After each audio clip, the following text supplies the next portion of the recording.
네, 1학년 학생 여러분 안녕하세요. 오늘 원격 두 번째 수업 시작을 해보도록 하겠습니다. 지난 시간에 우리가 문법 요소의 이해와 활용이라고 하는 이론에 관련된 내용을 프린트로 공부를 했었는데요. 선생님이 여러분한테 이 프린트에 대해서 강의를 하면서 그렇게 설명만 듣는 것들은 아마 여러분이 처음 딱 듣자마자 바로 이해가 잘 안 가는 내용들이 있을 수 있다고 얘기했습니다. 그래서 교과서의 336쪽부터 나오는 부분을 한번 다시 읽어보면서 거기에 나와 있는 확인 문제를 과제로 한번 수행을 해보면서 내가 배웠던 내용을 이해하는 데 깊이를 좀 더 해보라고 여러분에게 과제로 제시를 지난 시간에 했었는데요. 다 해오셨나 모르겠습니다. 하신 다음에 꼭 이 수업을 듣기를 바라고요. 자, 오늘 수업은 교과서를 바탕으로 해서 여러분에게 지난 시간에 내준 과제를 확인하면서 우리가 지난 시간에 배웠던 이론적인 내용을 다시 한번 복습 정리하는 시간을 가져보도록 하겠습니다.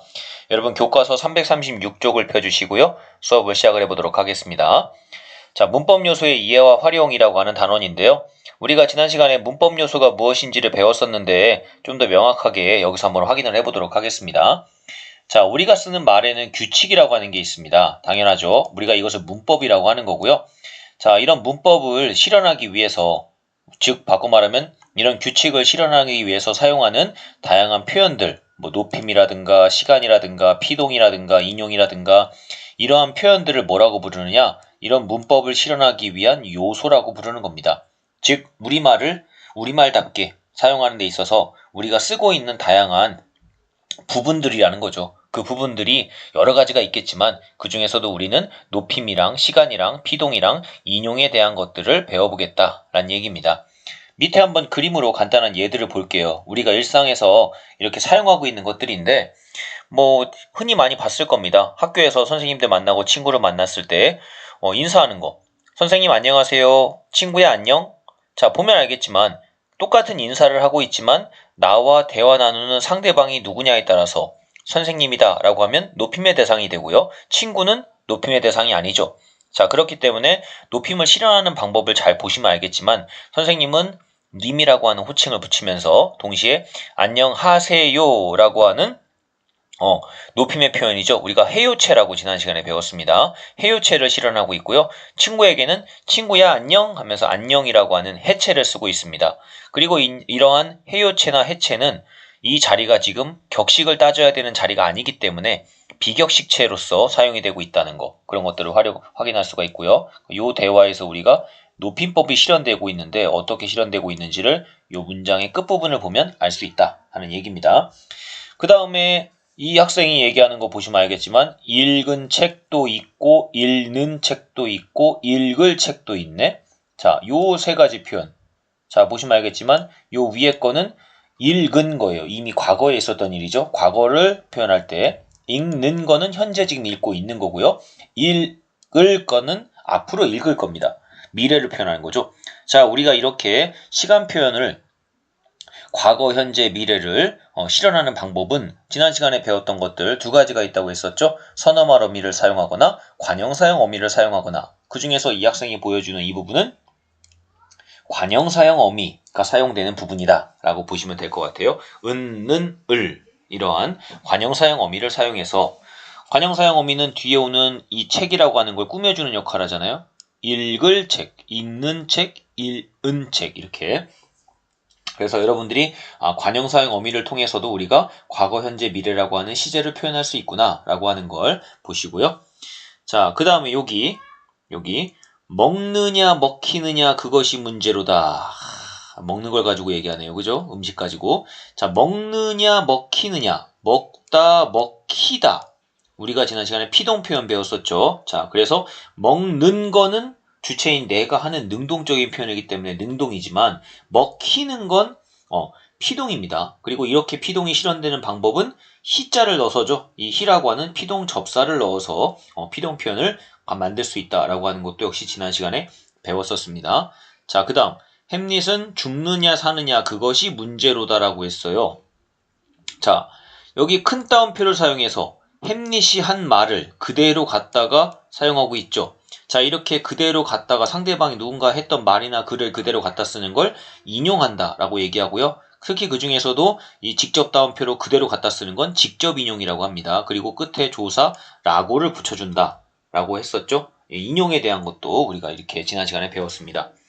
자, 지금 선생님이 한 것들은요, 여러분이 지난 시간에 배운 내용을 이렇게 실제 사례가 등장했을 때 적용해서, 아, 여기서는 이런 것들이 이렇게 실현이 되고 있습니다 라고 말할 수 있는지를 한번 연습을 해본 거예요. 그러니까 선생님이 지금 한 것처럼 여러분도 이제 오늘 수업하는 내용을 바탕으로 해서 이런 것들을 봤을 때 그렇게 말할 수 있는 수준까지 올라와야 된다는 얘기입니다.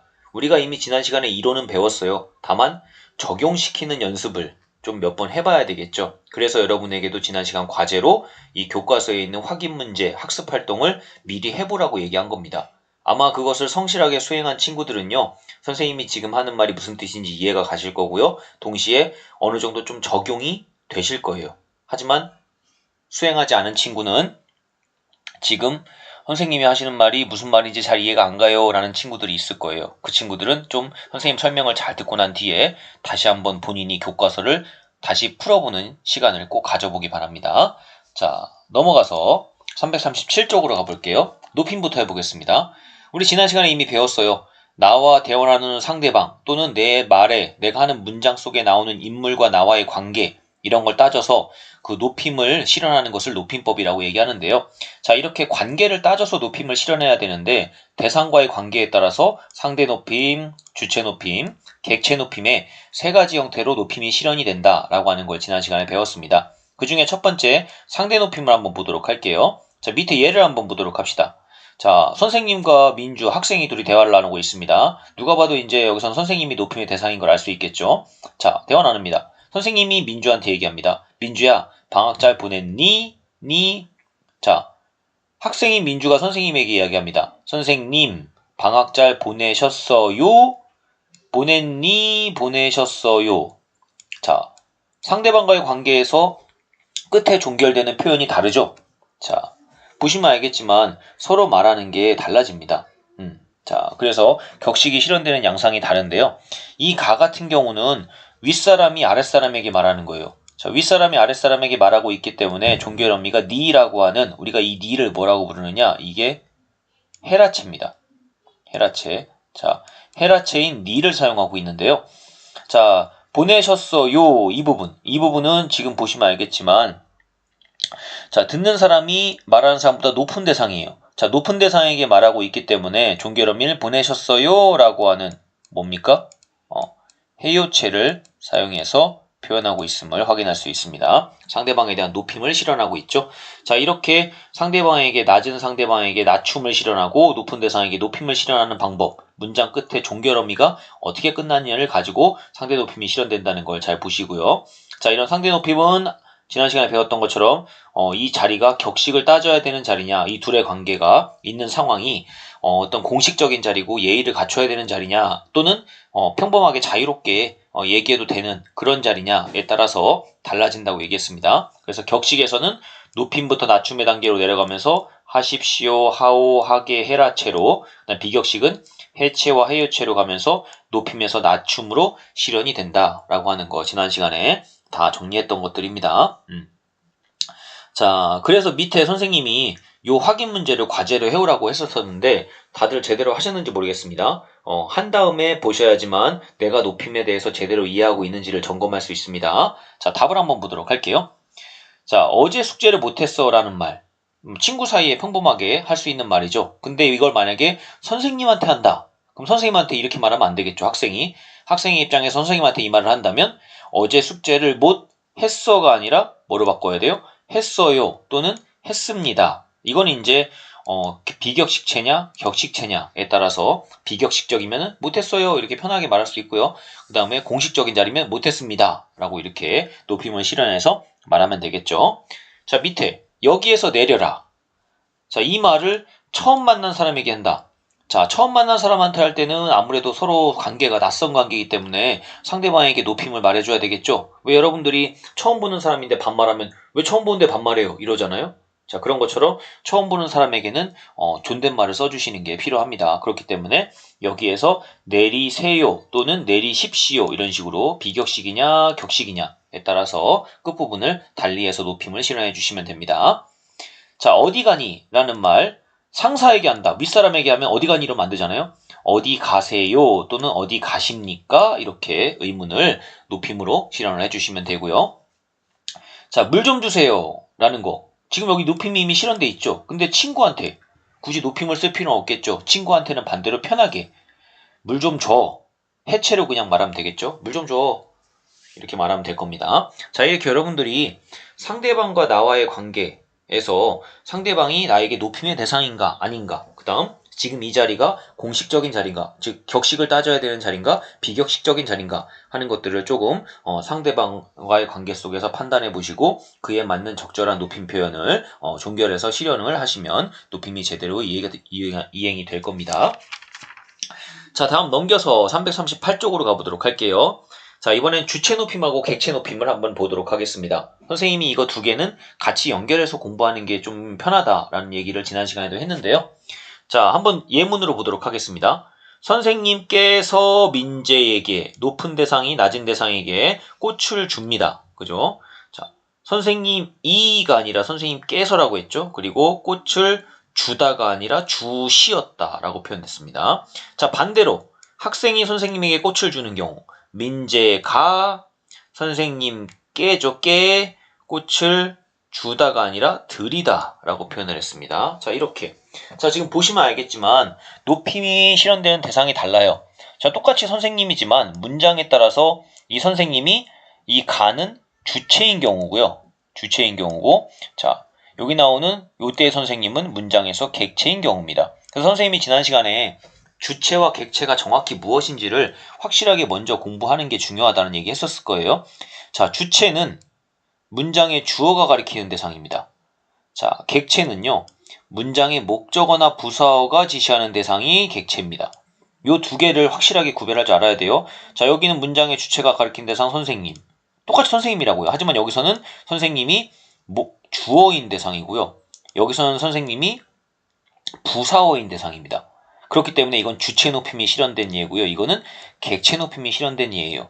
똑같은 대상도 문장 내에서 어디에서 표현되냐에 따라서 주체가 될 수도 있고 객체가 될 수도 있다는 거. 그래서 이 두 가지는 같이 공부하시고 주체와 객체를 정확히 구별하는 연습을 꼭 하셔야 됩니다.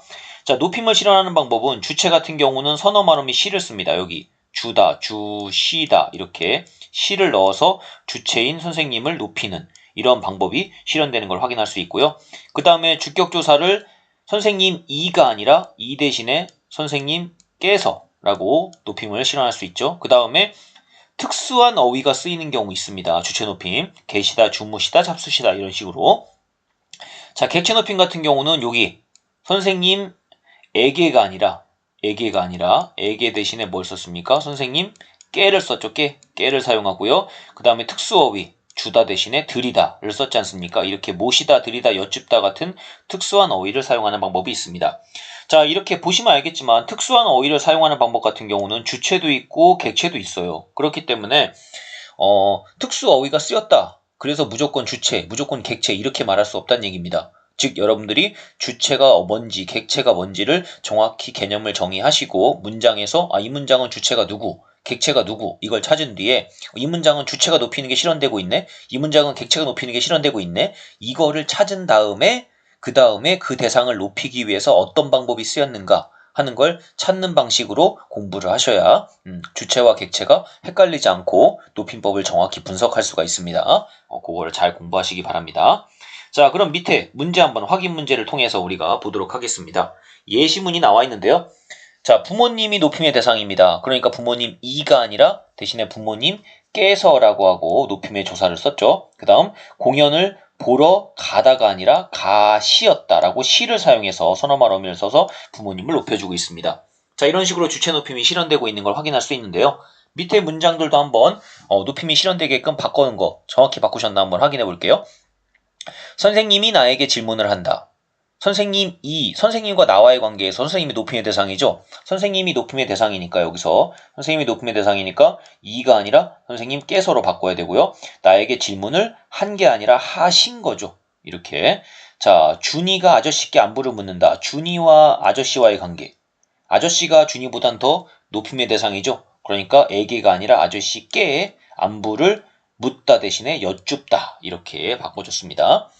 자, 명규가 할아버지를 데리러 간다. 자, 명규와 할아버지의 관계 보시면 알겠지만 높임의 대상이 누굽니까? 할아버지죠. 그러니까 명규가 할아버지를 데리러가 아니라 모시러 가는 거죠. 특수 어휘를 통해서 실현이 되는 걸 확인할 수가 있습니다. 자, 이런 식으로 문장에서 높임의 대상이 누군가, 주체 높임이냐 아니면 객체 높임이냐라고 하는 거 잘 보시고, 주체 높임을 실현하는 방법이 어떤 방법이 쓰이고 있는지, 객체 높임을 실현하는 방법이 어떤 것들이 쓰이고 있는지, 자, 이렇게 확인하는 방식으로 공부를 하셔야 여러분이 높임법을 정확하게 확인하고 공부할 수 있다는 거 잊지 마시기 바랍니다. 자, 그럼 이렇게 해서 높임법 마치고요. 다음에 교과서 339쪽에 있는 시간 표현으로 한번 가보도록 하겠습니다. 자, 우리가 시간 표현, 다른 말로 이제 시제라고 지난 시간에 여러분들이 프린트에서도 배웠는데요. 자, 시간이라고 하는 건 연속되는 것인데 우리가 이 연속되는 시간을 어떤 기준을 가지고 나눈다고 했습니다. 이때 나누는 것이 과거, 현재, 미래로 나누는데 과거, 현재, 미래로 나누는 기준은 발화시랑 사건시를 기준으로 한다라고 이야기했습니다. 그래서 사건이 일어나는 시점을 사건시, 내가 지금 이 말을 하고 있는 시점을 발화시라고 한다고 했습니다. 그래서 발화시가 기준이 되는 거예요.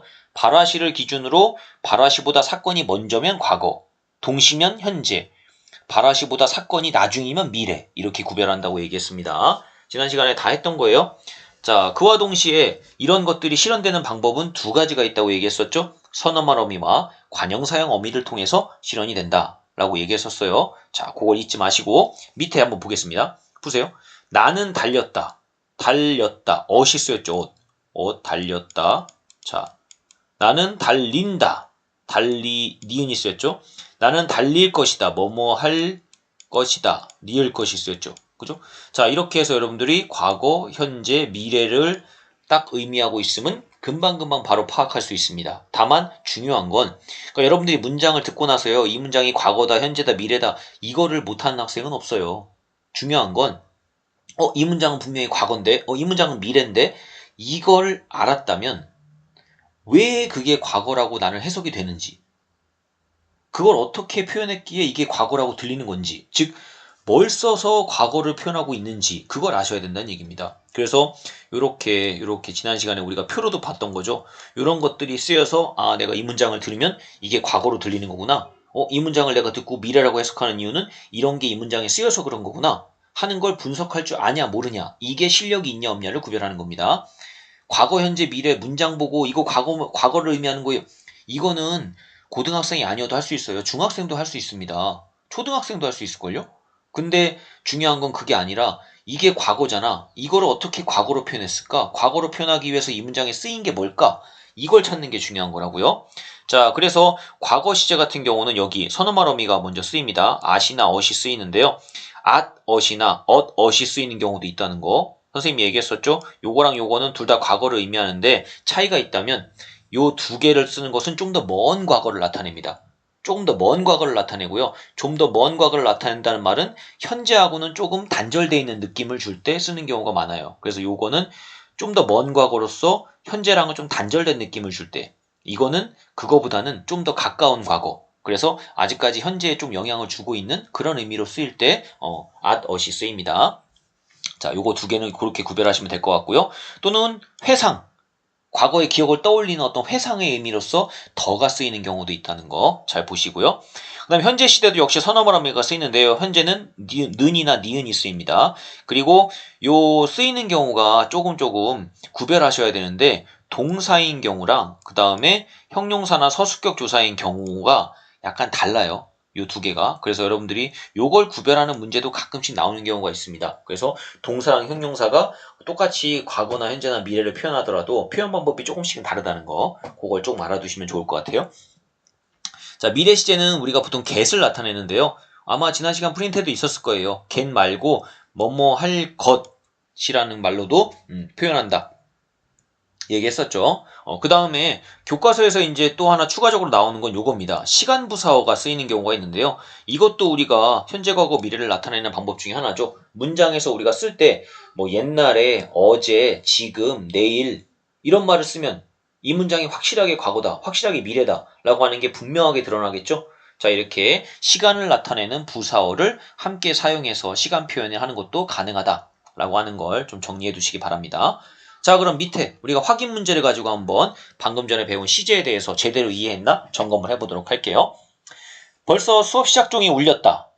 수업 시작 종이 울렸다. 울리었다죠. 자, 그래서 울리었다. 어시 쓰였죠. 그래서 뭘 의미합니까? 과거를 의미하는 거죠. 저기 웃는 아이가 수진이다. 웃다에 는이 붙었어요. 는. 웃는 아이. 그리고 뒤에 오는 체온을 꾸며주는 거니까 이거는 관형사형 어미 는이 쓰인 거죠. 그리고 현재를 의미합니다. 그럼 다음에 또 뵙겠습니다. get이 쓰였죠. 다음에 뵙겠다라는 말은 미래를 의미하는 거죠. 자, 그 다음에 그는 내가 예전에 만나던 사람이다. 만나던 사람. 그죠? 뒤에 오는 사람을 꾸며주는 역할을 하니까 관형사형 어미 던이죠. 그리고 과거를 의미합니다. 이해하셨나요?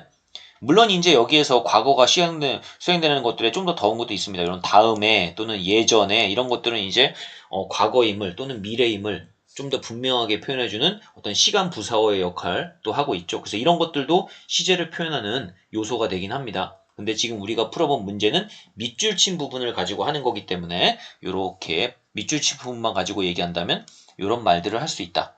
그리고 밑줄 친 부분은 과거냐 현재나 미래냐라고 하는 걸 여러분들이 확인하시고 선생님이 중요한 건 이거라고 했습니다. 어떻게 해서 그것이 실현되고 있는가 하는 이 부분을 말할 수 있어야 여러분들이 고등학생 수준의 문법을 하는 친구다 라고 말할 수 있는 거예요. 이거는 아까도 얘기했다시피 중학생도 할 수 있어요. 이 문장 주고 야, 이 문장은 과거냐 현재냐 미래냐? 이거는 중학생도 할 수 있어요. 과거죠. 울린 거니까요. 이해했습니까? 중요한 건 어떻게 과거임을 표시하고 있는가 하는 걸 말할 수 있느냐 이겁니다.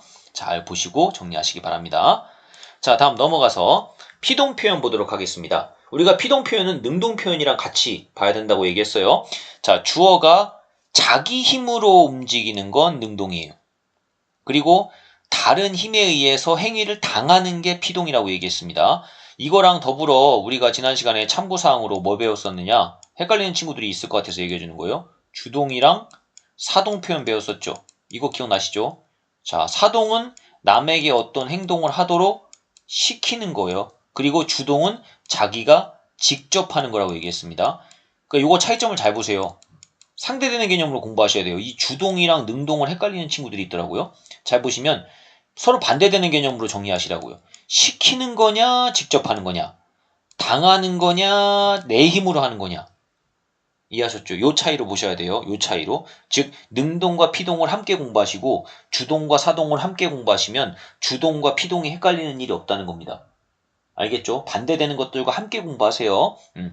자, 그래서 능동문을 피동문으로 바꿀 수 있다고 선생님이 얘기했었죠. 자, 호랑이가 토끼를 잡아요. 호랑이가 잡은 거야. 능동이죠. 자기 힘으로 한 거니까. 자, 그런데 토끼 입장에서 보면 토끼가 호랑이에게 잡힌 거예요. 행위를 당한 거죠. 토끼 입장에서 보면 행위를 당한 거예요. 자, 그래서 이게 능동이고 이게 뭐예요? 피동입니다. 이게 피동입니다. 자, 이렇게 바꿀 수 있다고 선생님이 얘기했었죠. 그러면서 바꾸는 방법을 잘 보라고 했습니다. 원래 문장의 목적어였던 게 주어로 바뀌고 원래 문장의 주어였던 게 피동문에서는 부사어로 바뀝니다. 그 다음에 보시죠. 피동사로 바꿔주면 돼요. 피동으로 바꿔주면 된다고요. 뭘 써서? 여기서는 he를 썼죠. he라고 하는 뭘 썼느냐? 피동 전미사를 썼습니다. 이게 중요해요. 피동 전미사 이히리기 같은 걸 써서 만드는 방법. 이거를 짧게 바꾸는 방법이라고 해서 선생님이 그때 단형이라고 설명했을 거예요. 근데 짧게 바꾸는 거 말고 길게 바꾸는 것도 가능하다. 장형. 장형은 어떻게 바꾸냐? 아나 어지다를 붙이던가. 그러니까 이게 아지다 어지다 이 얘기예요. 아어를 요거랑 잡으셔요. 이게 아만 쓰였다고 여러분들 아로 착각하는 경우가 있는데 이 얘기예요. 아지다 또는 어지다 이 뜻입니다. 또는 뭐뭐하게 되다의 형태로 바꾸는 경우 이렇게 바꾸는 경우는 길게 바꾸는 거죠. 상대적으로 이거보다 길다는 얘기예요. 이거보다. 이렇게 한 글자만 붙이는 것보다는 길게 바꾸는 거기 때문에 이걸 장형이라고 하는 거예요. 이건 단형이라고 하는 거고. 자, 이렇게 두 가지 방법으로 바꾸는 방법이 가능하다. 이해하셨죠? 또는 일부 명사 뒤에는 그냥 되다를 붙여서 만드는 경우도 있다는 거 잘 보시고요. 그럼 이렇게 바꾸는 방법이 있다는 거 지난 시간에 프린트에서도 했었어요. 중요한 건 여러분이 할 줄 알아야 되겠죠. 그래서 여기 밑에 확인 문제를 지난 시간에 과제로 해보라고 했던 거예요. 제대로 하셨는지 답을 확인해 볼게요. 아빠가 아기를 안았다. 아빠 입장에선 능동적인 거죠. 아기 입장에선 아기가 아빠에게 안긴 거죠. 그죠? 자, 체육대회를 다음 달로 미룬 거예요. 체육대회를 다음 달로 미뤘어요. 잘 보세요. 그러면 체육대회를 미룬 거잖아요. 그럼 체육대회로 바꾸면 체육대회가 다음 달로 미루어진 거예요. 어지다를 썼죠. 여기서는 미루어지다. 미루어지다. 그 다음 여기 보세요. 바람이 퇴적층을 형성했다. 바꿔 말하면 퇴적층이 바람에 의해예요. 의해. 바람에 의해서 뭐 된 거예요? 형성이 되다죠. 되다. 뭐뭐 하게 되다를 쓴 겁니다. 형성되다. 여기서는 이거 쓴 거죠. 이거. 명사 뒤에는 그냥 바로 되다를 붙여서 형성되다. 이렇게 쓴 거죠. 자, 이런 식으로 바꾸는 게 가능하다는 거. 여러분이 일상에서 이미 자유롭게 만들어 쓰고 있는 문장들이에요. 그러니까 여러분은 일상에서 이미 능동피동 바꾸는 걸요. 이미 너무나도 능숙하게 자유롭게 하고 있어요. 왜냐하면 여러분 한국인이니까.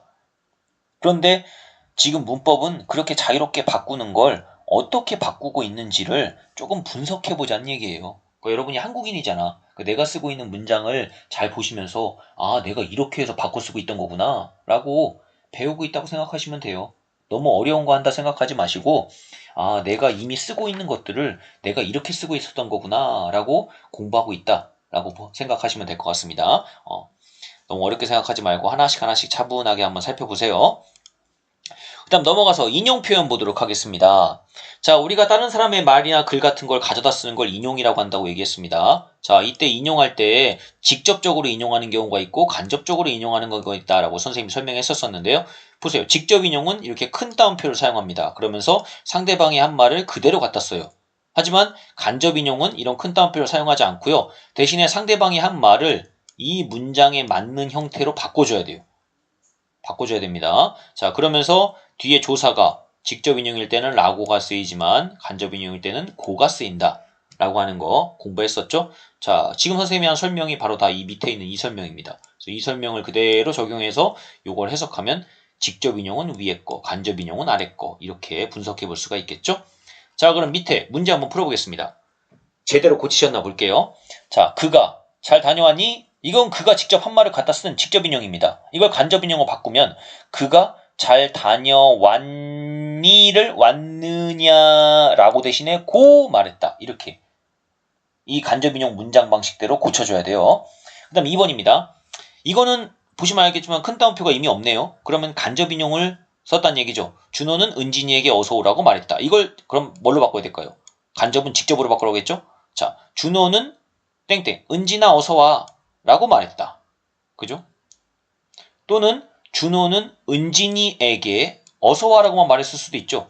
은진이라는 말을 안 했을 수도 있지 않습니까? 그러니까 뭐라고 말했는지 정확히 모르니까 이렇게 두 가지 형태가 다 가능하다. 그 다음 3번에 윤주는 내가 읽고 있는 책이 재밌냐고 물어봤다. 이것도 역시 간접이죠. 그러니까 직접으로 바꿔야 됩니다. 윤주는 내게 네가 읽고 있는 책 재미있어? 라고 물어봤다. 이렇게 윤주가 말한 너는 나잖아요. 그죠? 그러니까 내가 읽고 있는 책이 재밌냐. 그러니까 여러분들이 이거 하시면서 이렇게 바꾸는 것도 물론 해결해야 되는 문제지만 반대로 이렇게 바꾸는 게 여러분 되시는지를 한번 연습을 꼭 해보시기 바랍니다. 직접과 간접을 왔다 갔다 하면서 바꾸는 게 자유롭게 되시는지 꼭 한번 해보시기를 바란다라는 얘기입니다. 연습해보시면 아마 좀 직접과 간접에 대한 이해가 좀 더 숙달이 되실 거예요. 해보시고요. 자, 그럼 우리는 이제 이렇게 연습한 걸 바탕으로 학습활동에서 다양한 문제들을 좀 해결해 보도록 할게요. 학습활동 가봅시다. 자, 첫 번째 문제입니다. 높임의 대상을 모두 찾아봐라. 다음 문장에서 높임은 어떤 게 실현되고 있나? 할머니께서 우리 집에 오신다. 보세요. 할머니를 높였죠. 할머니를 높였습니다. 할머니가 높임의 대상이기 때문에 보시면 알겠지만 할머니가가 아니라 깨서를 썼죠. 그리고 오다 대신에 오시다, 시를 넣어줬습니다. 그래서 밑에 선생님 설명한 것처럼 주격조사 깨서를 써줬고요. 선어말 어미 시를 써서 주체 높임이 실현되고 있다라고 하는 거. 자, 선생님 하고 불렀어요. 높임의 대상이 누구예요? 선생님이죠. 선생님 하고 불렀어요. 대화 나누는 상대방이죠. 상대방을 높이는 거죠. 그래서 책을 상자에 넣었어요.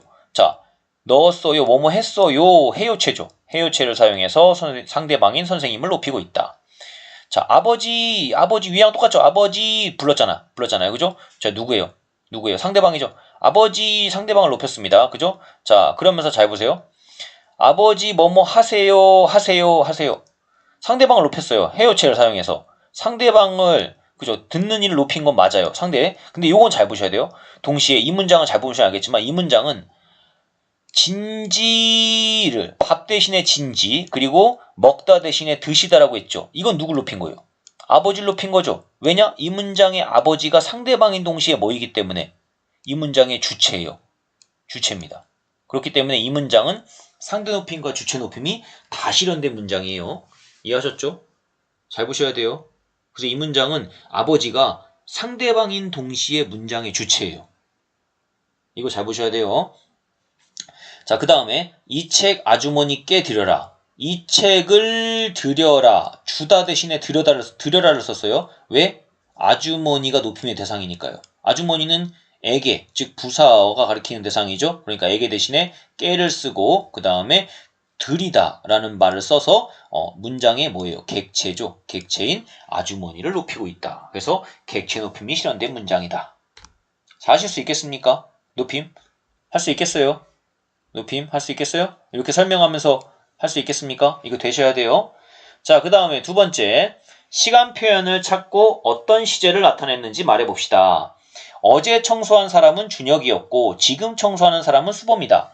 자, 누가 봐도 이 앞에는 과거고요. 이 뒤에는 현재인 건 누가 봐도 알 수 있어요. 자, 근데 어떻게 시간 표현이 실현됐는지 방법을 알아야 되겠죠. 자, 이 앞에 이 부분을 우리가 이제 절이라고 하는데요. 절이라고 합니다. 이 앞절 같은 경우는 지금 일단 시간 표현 어제가 쓰였죠. 시간부사 어제가 쓰였고요. 그 다음에 청소를 한 사람은 자 보세요. 청소한 사람은 누구누구이었고 보세요. 이었고 그죠? 자, 그래서 청소를 한 사람이 준혁이었다라는 방식으로 관형사형 어미와 엇을 사용해서 과거 시제를 드러내고 있고요. 여기는 지금이라고 하는 시간부사가 쓰였죠.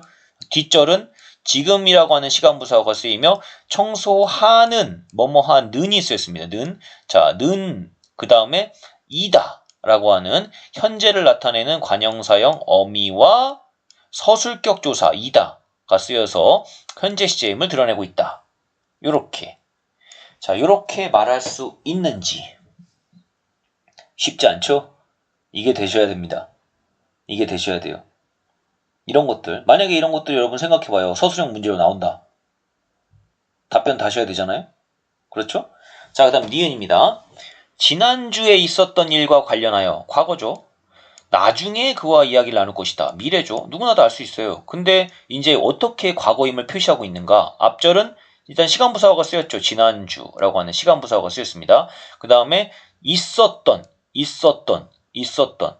좀 어시 쓰였죠. 있었던 엇과 뭐가 쓰였습니까? 던이 쓰였죠. 그래서 어떤에서 과거를 나타내고 있고요. 그 다음에 뒤에는 나중에라고 하는 시간부사어가 쓰였죠. 나중에라고 하는 시간부사어가 쓰였고 이야기를 나눌 것, 뭐뭐 할 것이다, 리을 것이다 라고 하는 미래를 나타내는 표현이 쓰였다는 걸 확인할 수가 있죠. 자, 이런 식으로 미래가 쓰였음을 알 수 있습니다. 여러분들이 이런 것들 답변 달 수 있는지 하실 수 있는지.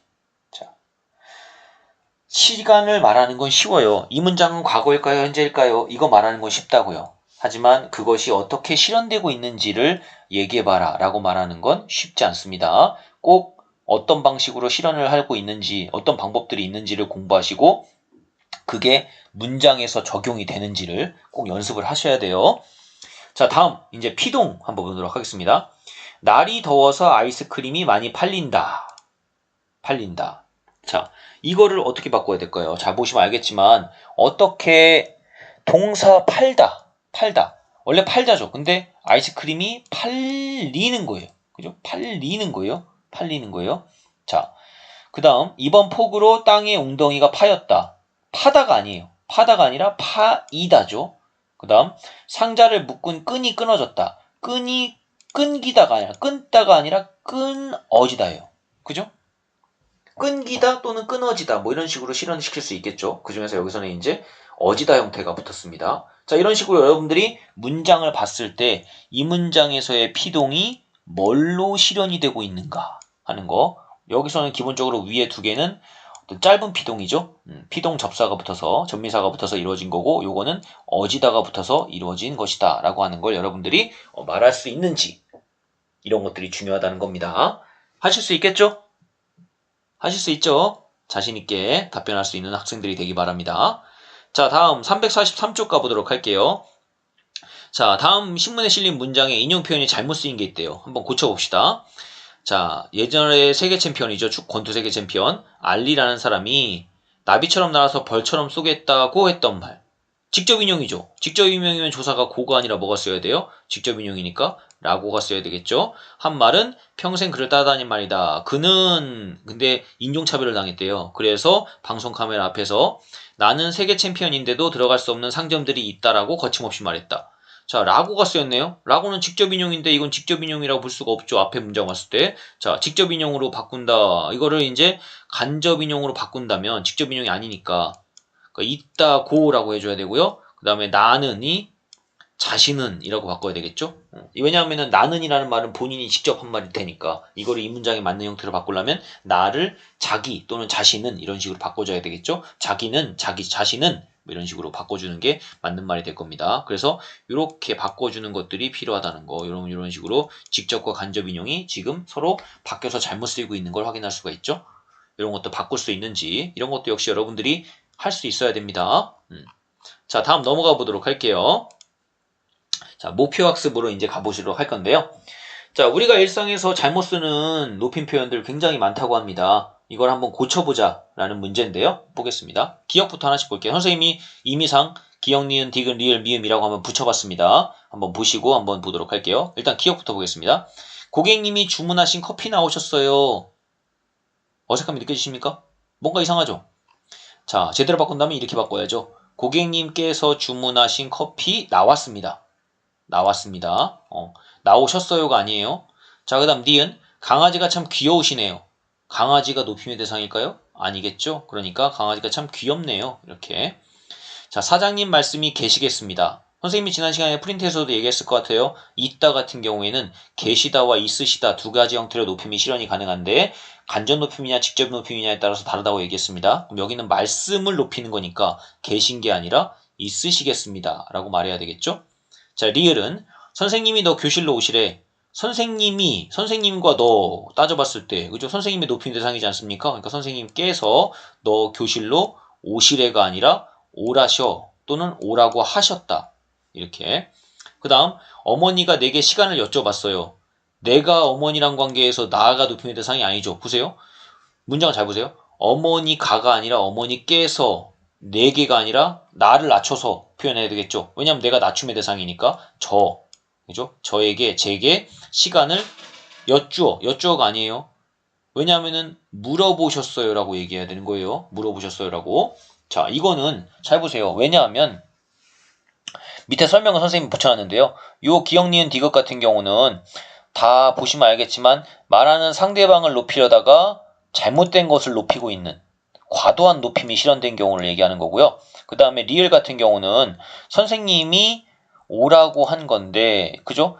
근데 오시라고 해라고 하는 순간 객체인 너를 높이는 결과가 되기 때문에 잘못된 거다. 그 다음에 미음 같은 경우는 자, 어머니와 나 사이의 관계에서 높임의 대상은 어머니라고 아까 얘기했죠. 그러니까 시를 써서 물으시다라고 하는 게 맞는데 여쭙다는 객체를 높이는 거다 보니까 이 여쭙다를 사용하게 되면 잘못해서 나를 높이는 문장이 돼버린다는 거. 그래서 어색한 문장이 된다는 얘기입니다. 그래서 여기서는 객체를 높일 게 아니라 주체인 어머니를 높여야 되기 때문에 여쭈어 보셨다가 아니라 물어보셨습니다 라고 말하는 게 시를 써서 주체 높임을 실현시키는 게 맞는 거다라는 얘기입니다. 이렇게 여러분들이 밑에 풀이를 잘 보시고 위에 틀린 문장 고친 거랑 이 원래 잘못된 문장을 한 번씩 비교해 보면서 왜 이렇게 고치는 게 맞는 것인지를 잘 한번 다시 살펴보시길 바랍니다. 네, 살펴보시기 바라고요.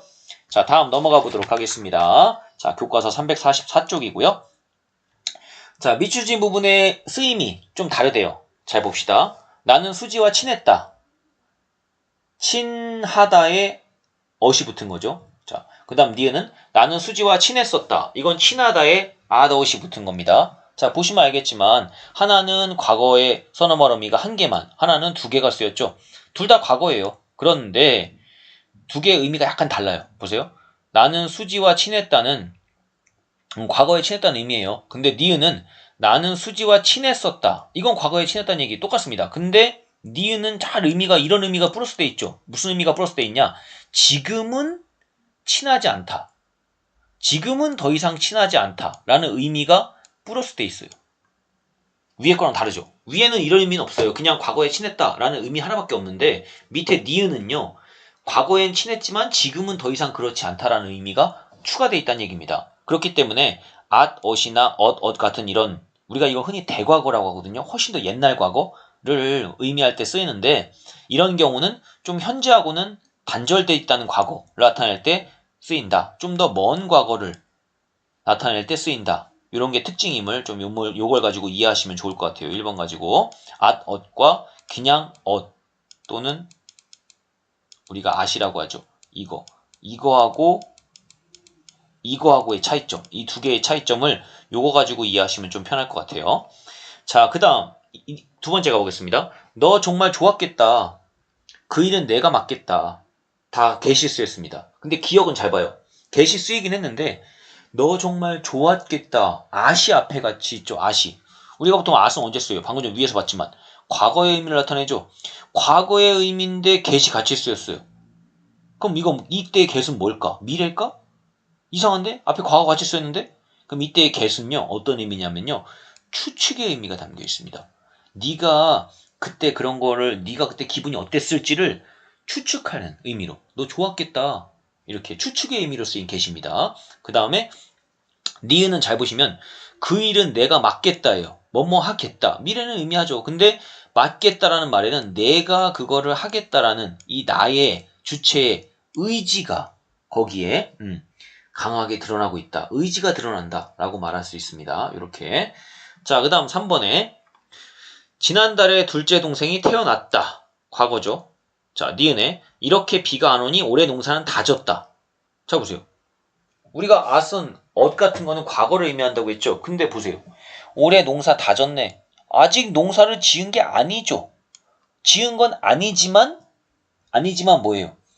그러니까 바꿔 말하면 이런 거예요. 아직 미래의 일이 닥치진 않았지만 안 닥쳤지만 그래도 어떨지 알겠다는 거예요.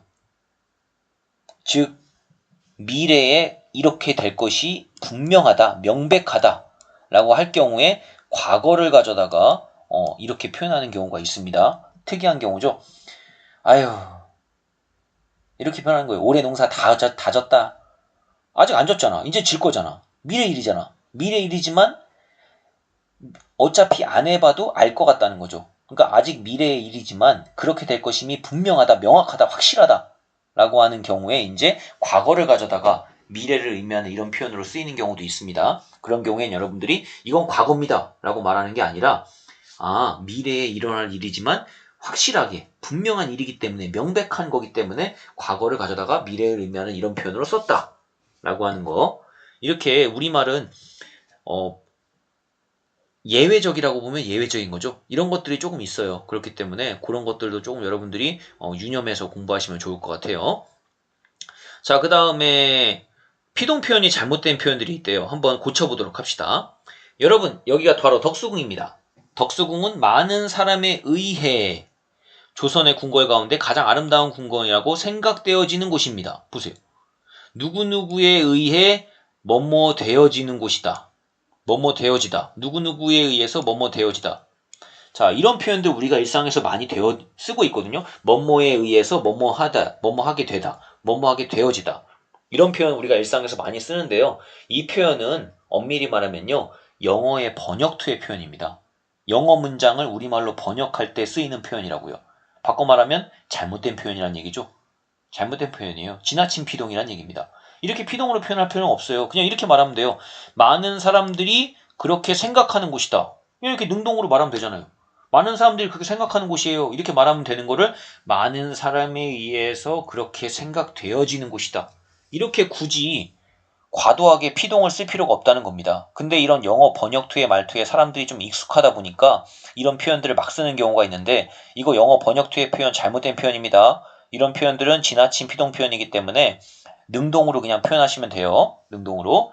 자, 여러분도 그렇게 믿겨지시나요? 믿겨지시나요? 뭐뭐해지시나요? 자, 믿다, 믿기다. 그죠? 잘 보세요. 믿다, 믿기다. 이 믿기다는 보면 알겠지만 원래 믿다라는 말에 기가 붙고 거기에 또 뭐가 붙은 거예요? 어지다가 또 붙은 거예요. 이거는. 그러니까 이건 엄밀히 말하면은 이중피동이에요. 이중피동입니다. 이렇게 쓸 필요가 없어요. 그죠? 그리고 여기는 피동도 엄밀히 말하면 쓸 필요가 없는 부분입니다. 그냥 믿으시나요? 이러면 되는 거예요. 그죠? 굳이 쓸 필요가 없는 표현인데. 그 다음에 여기도 마찬가지죠. 열려진. 여기도 위랑 똑같은 거예요. 열다에 리를 붙이고 그 다음에 어지다를 또 붙인 거예요. 이중피동입니다. 이중피동 쓸 필요가 없어요. 그냥 열린 문이에요. 열린 문. 열다, 열리다, 열린 문. 그죠? 여기도 많은 사람이 드나들었을 것으로 보여집니다. 보여집니다. 보다의 피동은 보이다잖아요. 그럼 보입니다. 그럼 끝난 거예요. 근데 여기다 또 어지다를 또 쓰는 거야. 우리가 이렇게 이중으로 피동을 쓰는 경우가 일상에 굉장히 많습니다. 이중피동은 잘못된 표현이에요. 그렇기 때문에 이중피동은 쓰지 않도록 주의하시는 게 굉장히 중요합니다. 그래서 우리 국어에서 조심하셔야 될 거 이런 것들이에요. 첫 번째, 영어 번역투의 문장을 사용하는 경우. 두 번째, 이중피동을 사용하는 경우. 그래서 피동 표현이 잘못되는 경우들이 많거든요. 그러니까 이런 이중의 피동이라든가 아니면 영어 번역투의 말투들은 다 고쳐주셔야 돼요. 그래서 고쳐야 된다는 얘기를 선생님이 여기 이렇게 풀이로 정리를 해놨습니다. 정리된 설명 다시 한번 꼭 읽어보시고 내가 영어 번역투에 쓰는 문장을 쓰지 말아야 되겠다. 그 다음에 지나친 피동 표현 쓰지 말아야 되겠다 하는 것들 좀 생각해 보시기 바랍니다. 자, 다음 마지막으로 자, 직접 인용을 간접 인용으로 한번 바꿔보는 겁니다. 그러면서 효과가 어떤지를 한번 보는 건데 소설의 일부분이 나와 있습니다. 이문구 씨의 일락서산 관촌수필이라고 하는 수필의 일부분인데요. 한번 내용을 보시면 본디 사람 보는 눈이 달랐던 할아버지는 그녀를 보자 대뜸 싹수 있겠다고 판단하여 그래 너는 몇 살이나 되었더냐 하고 라이부터 물었다. 그러다 그녀는 지 어미가 그러는디 작년가장은 겨우 6살이었대요. 그런데 시방은 잘 모르겠슈 라고 어려움성 없이 아는 대로 대꾸했다. 할아버지는 네가 네 나이를 모른다 하더냐 라고 다시 물었다. 그러자 그녀는 예 워더니는 하나 늘어서 7살이라고 하던디 또 누구는 하나 먹었은께 5살이라고 하거든요 라고 대답했다. 자, 지금 보시면 알겠지만 대부분 다 직접 인용이 엄청 많이 쓰였죠. 근데 이걸 간접 인용으로 한번 바꿔봐요. 그럼 이렇게 바꿀 수 있다는 겁니다. 본디 사람 보는 눈이 달랐던 할아버지는 그녀를 보자 대뜸 삭수 있겠다고 판단해 그녀에게 몇 살이나 되었냐고 나이부터 물었다. 그러자 그녀는 자신의 엄마가 그러는데 작년까지는 겨우 6살이었는데 지금은 잘 모르겠다고 어렴성 없이 아는 대로 대꾸했다. 할아버지는 자기가 자기 나이를 모른다고 하느냐고 다시 물었다. 그러자 그녀는 어떤 이는 하나 늘어서 7살이라고 하던데 또 누구는 하나를 먹었으니까 5살이라고 하더라 하고 대답했다. 이렇게 바꿀 수 있습니다. 느낌이 완전히 다르죠? 느낌이 완전 다르죠? 이 느낌의 차이를 한번 보시라는 겁니다. 직접 인용은 그 사람이 한 말을 그대로 갖다 쓰는 거예요. 그 사람이 한 말을 그대로 갖다 쓰니까 등장인물의 말투가 그대로 드러나고요. 자, 그러다 보니까 이렇게 말하는 사람, 그 사람의 특징이 그대로 드러나요. 그래서 생생하게 전달하는 효과가 있습니다. 그러면서 동시에 그 인물의 성격도 한번 거기서 짐작해 볼 수가 있어요. 하지만 간접 인용은 이 위에 보시면 알겠지만 그런 생생함이 살진 않습니다. 그래서 생동감, 현장감 이런 거는 좀 줄어들어요. 대신에 이 말의 이 표현이 훨씬 더 객관화돼 있고 훨씬 더 딱 깔끔하게 격식 있게 전달되는 효과가 있지 않습니까? 그래서 보통 이렇게 간접 인용 같은 거 이런 것들이 글 같은 거 쓸 때는 많이 사용이 되는 거예요. 근데 문학적인 표현에서는 오히려 이런 직접 인용이 훨씬 더 그 등장인물의 특징을 살리는 효과가 있으니까 더 많이 쓰이는 겁니다. 자, 이렇게 여러분들이 직접과 간접을 한번 바꿔보시면서 표현상의 차이가 어떤 것들이 있는지를 한번 정리를 해보시길 바랍니다. 자, 이렇게 해서 여러분들 교과서 소단원 두 번째 걸 다 했습니다. 다 했어요. 자, 다시 한번 얘기하지만 꼭 한번 여러분들이 정리하는 시간을 가지셔야 됩니다. 그래서 오늘 아마 쓸 게 많을 거예요. 그래서 이 강의 끝났다고 그냥 종료해버리지 마시고 시간 날 때 다시 한번 강의를 키셔서 정리할 부분은 정리를 좀 하시기 바랍니다. 네, 고생했습니다. 다시 학교에 등교해서 보도록 할게요.